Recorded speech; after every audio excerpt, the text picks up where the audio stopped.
Hello and welcome to Crypto News with Chingas, brought to you by Crypto World News. It is currently 1:40 p.m. Saturday, March 24, 2018. Bitcoin is trading at 89.04. And now that you know how old this news is, let's get to it.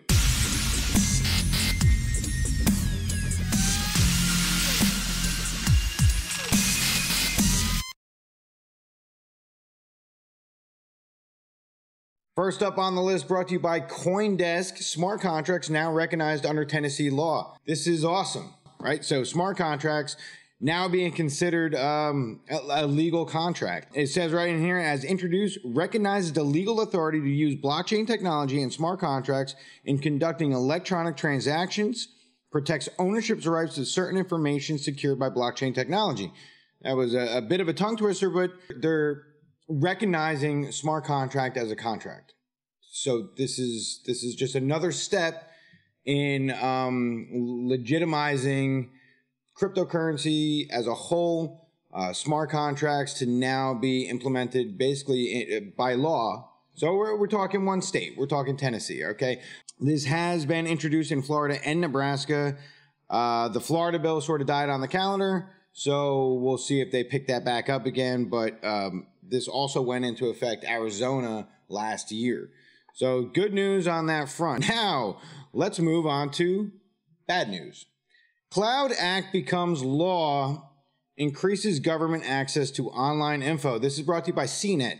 The federal spending bill includes provisions that lower barriers to law enforcement requests for your emails, documents, and other internet communications. What does this mean? If during an investigation or for whatever reason they seem fit, they want to get some information from you from an ISP, but those servers are located overseas, in the past they had to go through a long process from the Mutual Legal Assistance Treaty. That's not the case anymore. With cloud being signed into law, this escalates that process and lowers the resistance, right, that was once met with MLAT. It's not great, right? It's just not great. This is another thing that can get into personal data for whether the right purpose or the wrong purpose. They're outreaching themselves past your own U.S. government and are working hand in hand with other governments in order to get you whatever data they want. Be careful what you put online and be careful what you use the internet for. This is the actual bill here.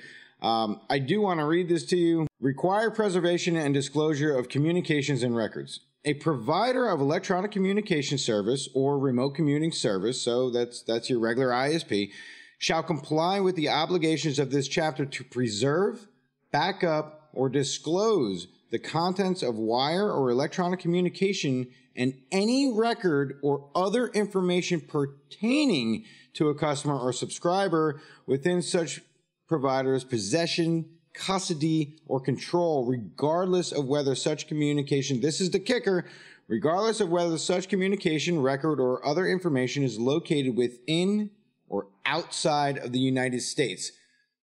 You could take that with any way you want to take it, but to me that sounds like we're opening up the door to the globe, and any information we want to get, we're going to be able to get. Moving on to more bad news. Everybody likes a Saturday when it involves the Internal Revenue Service. Another article brought to you by CoinDesk. This one basically reminds everybody of the IRS and how they determine what cryptocurrency is, right? They call it a property. SEC calls it a security sometimes.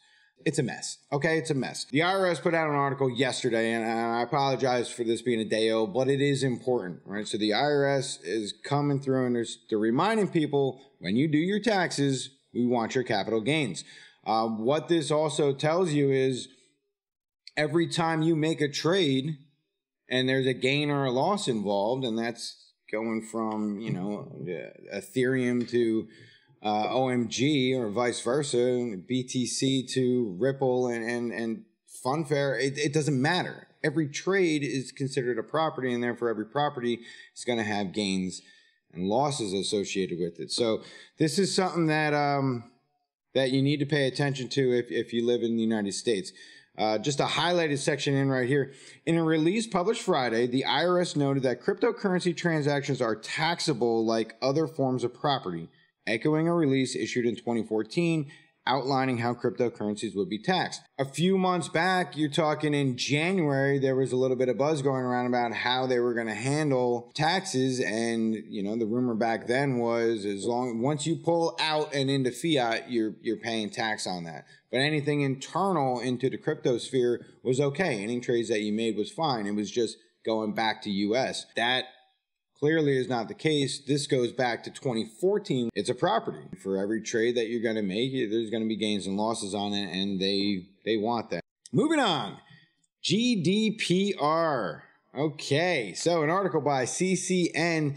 This is a game changer is coming for cryptocurrency. In June 2018, right, they're moving forward with a law that's basically saying information needs to be able to be removed from databases. So why is this a problem? If you're a new company or even an older company and you're looking to get into blockchain technology to use as your database, and you have personal user account information stored on that blockchain, how are you going to remove it? I'll wait.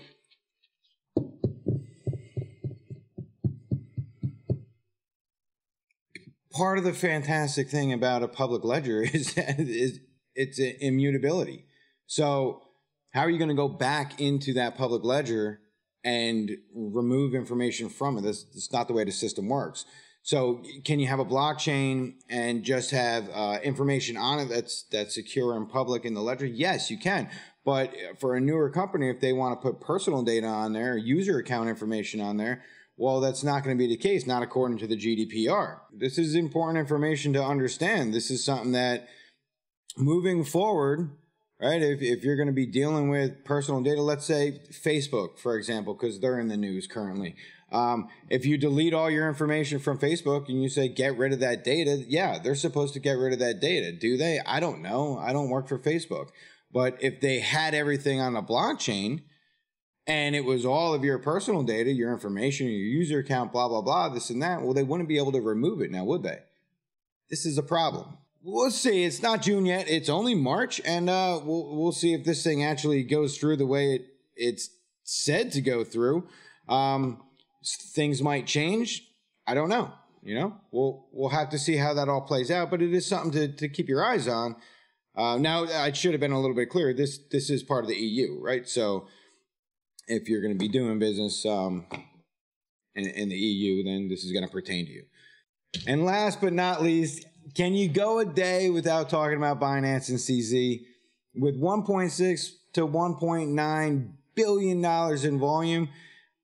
No, you probably can't. So a few days ago, CZ posted on his Twitter account, RSPM, LOL, and will finally come in a couple days, completing the puzzle. Now, if we go back to the P in RSPM, people thought that meant PC client, and that's sort of the going thing. So PC client. What did they do a few days later? They released the Mac client. Okay, so you come down here, boom, Mac client, right? The next day, bam. So people were thinking that M, although everybody wanted it to be margin trading, now that the M was out and it was Mac client, people were thinking, okay, boom, I guess it was the Mac client. So, you know, we could just be done with that. Well, everybody was wrong because of this. M stands for Malta. Let's go back to Twitter real quick. M is for Malta. It's beautiful. Even comes with a little bit of a picture. Thanks, CZ. You're the best. So, what does this mean? Malta is cryptocurrency friendly by far. So Binance, although they originally operated out of Hong Kong, they got some servers in Japan, a couple in Korea. Okay, that's great, but they don't really have a headquarters. Because of the uncertainty in Asia Pacific and that entire region, they're not going to have a headquarters in Hong Kong, contrary to what a lot of people maybe thought. No, their headquarters is going to be in Malta. Malta cryptocurrency is super friendly. They are looking to set up shop over there, hire about 200 people, get the ball rolling. The other thing that is very, very interesting is just another article on it. The other thing that is very interesting on here is they are looking to get a bank account set up through Binance, through Malta, which will allow for deposits of fiat. Now, yeah, look, I love my cryptocurrency. Let's think about this real quick. Right? You can't go fiat into Binance right now. You can't go either way, right? You got to get into Binance with crypto already. Who's the guy that you're going to go to get your fiat in? Typically CoinBase. Not if Binance starts allowing it. Do you have any comprehension of how big this could actually be? Margin trading would have been huge. Binance to accept fiat? In and out, this is monstrous. So be that as it may, we'll see if it happens. This would be really cool. All right, this would be great. This would be great news for everybody. They do mention down here, let's see, Binance feels they are close to securing a deal with local banks that can provide access to deposits and withdrawals. We are very confident we can announce a banking partnership there soon. There meaning Malta. Currently, Binance only allows to trade in cryptocurrency assets. With the ability to deposit fiat currency, Binance could emerge as a serious competitor to CoinBase. Mic drop. Right? So let's see what happens. Let's just see what happens. They have to build a headquarters out there. This is not something that's going to happen overnight. But, Binance, they got a couple bucks behind them. I think they can move it along as fast as they want. We will see what happens. Whew. That might have been a little bit longer than originally anticipated, but that is the breakdown. That is your news for today, March 24, 2018. I am Chingas, and this was brought to you by Crypto World News. Check them out. Hit them up on Twitch. Hit their Discord. Check their website. All the social media things. Everybody have yourself a great rest of the weekend and happy trading. Oh, man. Binance. Malta. Oh, boy. Fiat going in? Are you kidding me? This is out of control. Out of control.